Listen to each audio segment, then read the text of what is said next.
kanin? Ayan, Jade. Kakain kang kanin?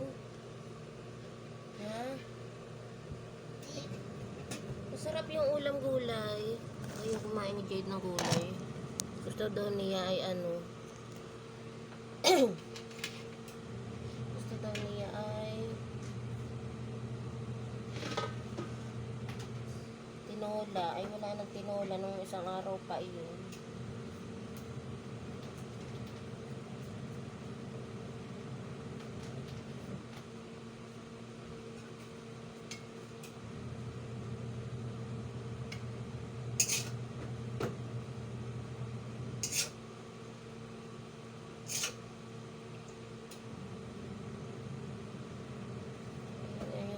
Namin guys, gulay, yung aking broccoli. Ito kagabi pa ay may tira.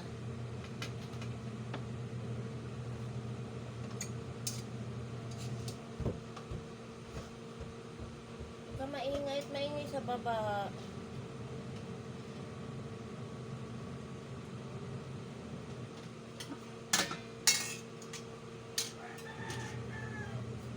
Ayan, kumain.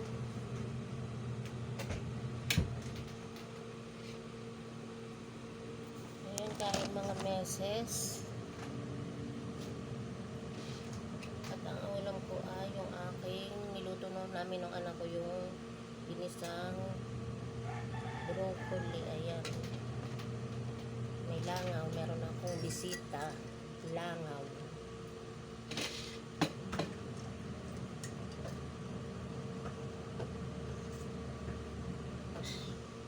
Yummy. Ay, Mary, huwag ka maingay. Ay, naku, nag-iingay ka sa baba. Thank you po, Lord, sa blessing. Sa pagkain namin araw-araw. Thank you po. Akala ko ay magre-relax ako mga meses dahil ang pasok ko ngayon ay alas 3. Ayan, nagpa-adjust nga muna ako ng oras. At si Jade ay walang kasama. Lahat ay may pasok. Tapos yung anak kong nagbabantay kay Jade ay mayroong assessment daw sa TESDA. Ay pang umaga din ako ngayon, kaya ayan, magpa-adjust din ako. Akala ko makaka-relax ako. Dami pa ng labahin. Ayan guys, ayan tayo. Ayan tayo mga enday.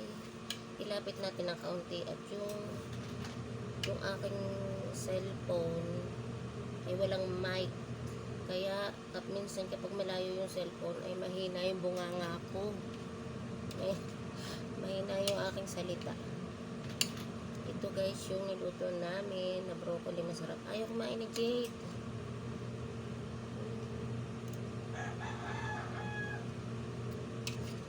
Sarap.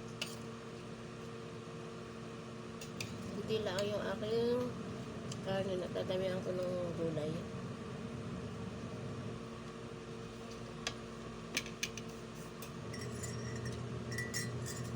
Tapos ay nagkape na din ako at ang dami kong labahin tambak.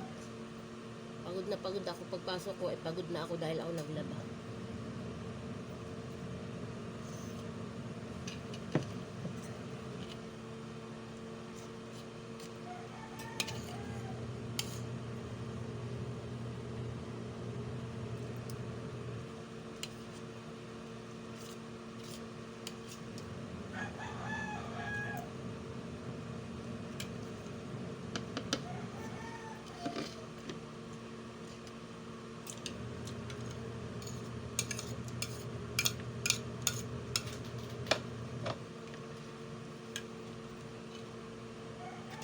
Itaktak na natin yarn.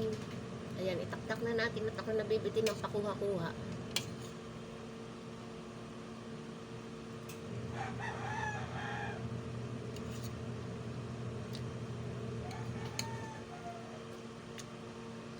Yummy.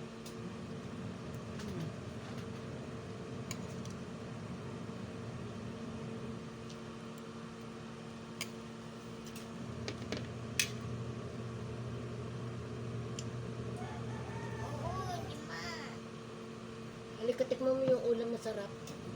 Dali. Tikman mo. Ayaw kumain ni Jade. Ayaw kumain mga meses. Ang gusto niya tinola. Hindi na pwedeng, sabi niya, gusto ko yung may sabaw, yung may papaya.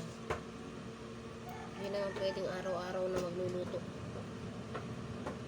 Nakakaumay. Maingay.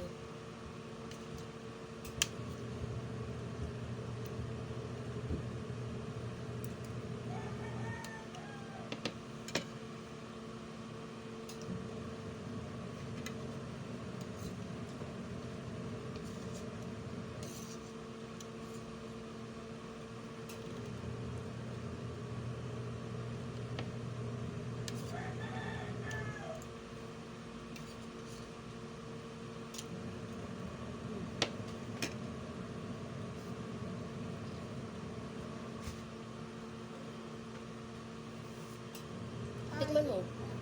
Tikman mo. Pakita mo sa kanila.